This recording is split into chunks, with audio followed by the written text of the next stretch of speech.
The individual state of consciousness determines the conditions and the circumstances of his life. Straight to the point. First statement. We don't need to talk a lot about that because it is very clear. It is very straight to the point, right? Your state of consciousness, right? A body of assumptions, beliefs, identifications, paradigms, convictions. That is determining your world. That is determining your reality. That is how the lens you look through, right? So that's the first thing, and that is what life is mirroring back to you, your internal state. So it's the first statement that you need to understand. The second proposition is that, right, you can select the state of consciousness with which you desire to be identified with. So not only does your state determine your life, but you can also select the state, or better said, the states that you want to be identified with, what you want to assume, right? What you want to manifest. So you have freedom to select that. That's the second statement you need to understand. And the third one follows naturally to first ones, which is you can be who you want to be. You can have what you want to have. When you put all of those three statements together, it is a perfect law. It is a perfect teaching. So again, you are in a state, and that determines your life circumstances. Secondly, you can choose in which state you want to be in. And thirdly, therefore, you are not bound to your current circumstances, but you can be and you can experience eventually, after you shifted in that new state and made it natural and made it your new dwelling place, you can get new external circumstances, right? And you can, like Neville said, with this knowledge applied so that you can realize your every objective.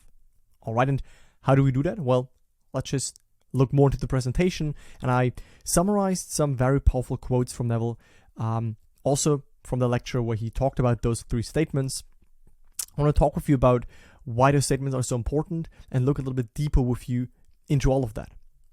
So I must be in the consciousness of the thing that I'm seeking before I can find it. Then the only thing to do is to acquire that state of consciousness. Most of us do not even know what we mean by state of consciousness. Okay, so Neville is first of all saying that we need to be already aware of having achieved our goal. Right? Being in the consciousness of the thing that we're seeking simply means to already having it made natural, believe you have received. Right? Being in the state, in the knowing, in the conviction that it is already yours. That is what Neville is saying here, but most people don't even know what a state is, and again, that they can change their state. So a state is the sum total of all of that you believe and accept and consent to as true. Very easy, very straight to the point. It is the room, right, in which you abide. And as long as you remain in that room is simply, right now, Neville's using that from the quote, which is, in my Father's house there are many rooms, or there are many mansions, which is simply in consciousness, right, in creation, right, in yourself, there are infinite states. Now, rooms is simply a metaphor for states. So, as long as you remain in one room, right, you can only see the circumstances and the contents of that room, right, meaning similar problems will confront you, and your circumstances of your life will remain the same when your internal state stays the same, right? When you're in a world, who you believe yourself to be, what you accept to be true, when that doesn't change, your world cannot change, because your world only changes once you change within first. As within, so without.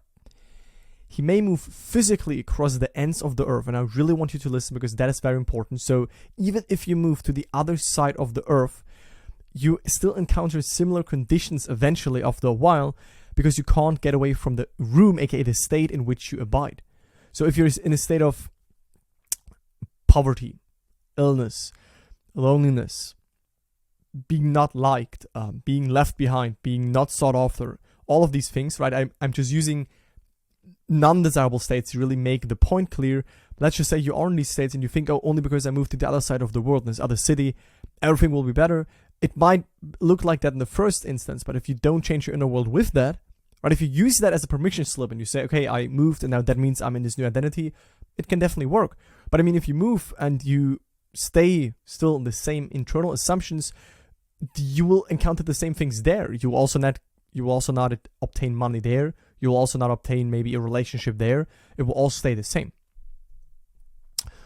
So that what you're inwardly saying and doing is far more important than what you're outwardly than what you outwardly know or seemingly outwardly express. So when a person knows what inwardly they are doing, they can change it.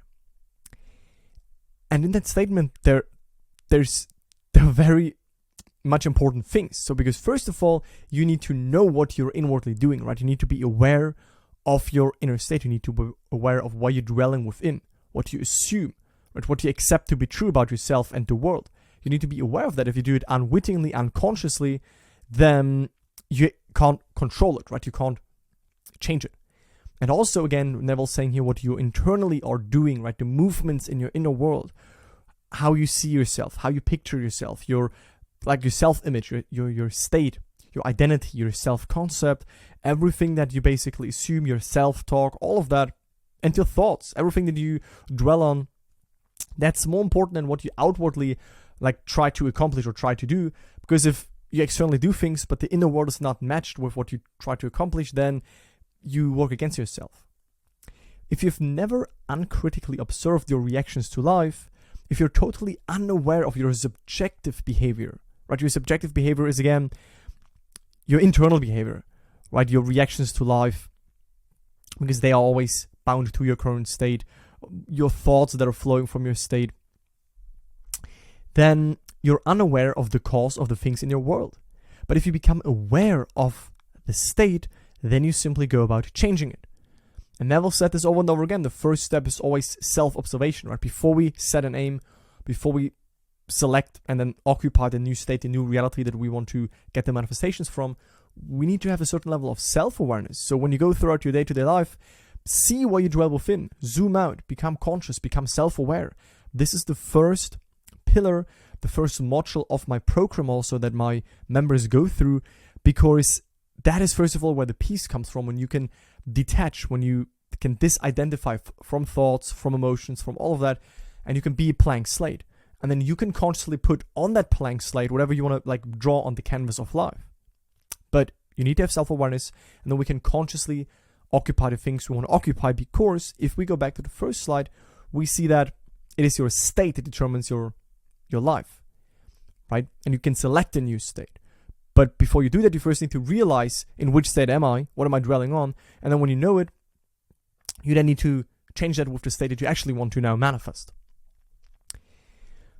Man is a wonderful temple in which all the work takes place, and the outer world is only a projection of the work done within himself. Right? Everyone and everything is yourself pushed out. Where you dwell within, where you stand within. That is basically coming to life in your outer world, in the world of senses, right? The branches that are growing in your circumstances and people. Everything is like a mirror and a messenger telling you who you are, what you are identified with. So let me sit down now and bring you before my mind's eye. And as I bring you before the mind's eye, let me imagine a conversation which would imply a radical change in my world. So simply a formula which you should already be known by now, which is that you can, in your imagination, in your mind's eye, you can bring up a friend, you can bring up someone that's close to you and let them confirm via congratulation, via a question, via any statement that you are now the person you want to be. Let them imaginative in your inner world, see them already having accomplished your goal. Hear them how they say that to you. Now, a transformation of consciousness will definitely result in a change of environment and conditions. But I mean, transformation of consciousness, I do not mean a slight alteration of consciousness like a change of mood.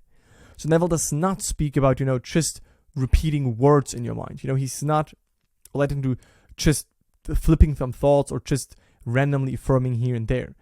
If you want to use affirmations to really feel into what you affirm, it's not the words that you say that are going to manifest. It's more so what those words imply and which states, which feelings they make alive, right? Which realities and states they connect you with. But if you just say, I'm rich, yeah, I'm rich, but you still actually react to, poverty or a lack of finances, well, then you're still actually in a state, in an undesirable state. So again, Neville does not speak of a slight alteration of consciousness, right? He means really of a radical internal realignment, a radical internal shift, which we can do by filling up our inner world, by filling up our awareness with the feeling of having accomplished the goal. I want the transformation. By transformation, I mean that when one state into which I've moved and move so often that it becomes a habit, and that state grows stable. If I only do it a little bit and return to my former state, then I might have had a temporary lift, but I will not notice a radical change and radical changes in my world, right? So these are the people that, kind of like open the room they want to be in. So they have this desire, they want to be this, they want to be over here, they want to have a manifest this. They kind of picture how it would be like. Then maybe they see some movement, maybe they see something related to their situation, but then they fall back because they've not learned how to deal with emotions that arise. They've not learned how to deal with fears. They just waver between states. They've not learned how to make a state natural, which, by the way, all of that is covered in my free masterclass and as well in my program, which you can apply for if you like to. But that's the thing, right? You can't just temporarily, flirt with the state like Josiah Brandt, who I had a really nice conversation in my interview with, which you can check out above right now, where he basically said that most people flirt with their desired reality, with their desired state, but they don't really fully commit to it and move into it internally so that it can actually fully manifest. I will notice these changes in my outer world if inwardly I have truly changed. Then without effort on my part, I will find the outer world changing to correspond to the changes that took place within me. That is so powerful, right? That is why Neville said, I do not lift a finger. Don't get me wrong, don't get Neville wrong. He did not mean that when you start to imagine something, when you assume success or this and that you sit in your room, that you sit in your basement and you lock yourself in and you do nothing. No. But it means that you don't really work out a way. You assume that feeling state of having achieved it, and then the bridge will start to unfold and will move you. You probably will do actions and go places and do things, but all is kind of like, that's already what you do outside. That's already the mirror. Internally, you already went to the end, and everything happens in the mirror, so that eventually, also in the mirror, because the mirror of life is reverberant, it's echoing, you stand where you first stood within, in your inner world. So it's without effort on your part. Right, your only job is to align fully with the end state, and everything else basically is an unfoldment, right? Which maybe looks also like work, but it's unfolding a state that you previously occupied within yourself. But I like that part, right? Everything will correspond to the changes that took place within me, and we could add one word here, which is the changes that took place within me first, right? So first the inner change happened, and then the external change followed. But now you know that there's not a thing on the outside to change. That first proposition is true, that a man's state of consciousness, which simply means that all aspects, all he believes, all that he consents to, that and that alone is the cause of the phenomena of his life. Man can change his state of consciousness, and therefore man can determine the conditions of his life. Man can change, you can change your inner world, you can change where you dwell within, what you believe to be true, what you feel to be true, what you're identified with, how you see yourself, your attitude towards certain areas in life, and that inner state is reflected. And if always your inner state is reflected, well, then it means that nothing on the outside is bigger than you, is against you, right? Don't lose yourself in the current circumstances. That's one state. When you start to internally alterate your inner world and make an inner realignment, an inner shift, well, then also over time, your external world will follow and change that new state. If you need any help with that, as you know, I have two main resources. They're both linked in the video description and pinned comments. One is my free masterclass, which is at the same time my newsletter. So if you want to be notified for upcoming videos, then you can opt in. And of course, also for this masterclass, where I teach you in a no hype, no fluff, no woo-woo way, how to shift, what is important, and which mistakes to avoid. And if at some point in the journey, right, you say, that's really great, I already had manifestations, or I'm, in the process of really understanding it, but you want some accountability, you want some step-by-step, like systematic approach to all of that, you want to internalize these teachings, then I definitely invite you to book a free 45-minute call with me or my team so that we can find out if we are a good fit. And this is super laid back, super non-binding, meaning if we are a good fit, we can tell you how it works, we can tell you how you can get started with the program. And if for whatever reason you say no thank you, then there are no hard feelings involved. At least you got aware maybe of some blind spots, you have a game plan, and you can move forward by yourself. So it's only if you would like to do it.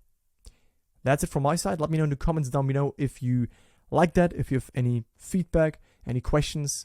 I look forward to speak to you in the next one. Bye, guys.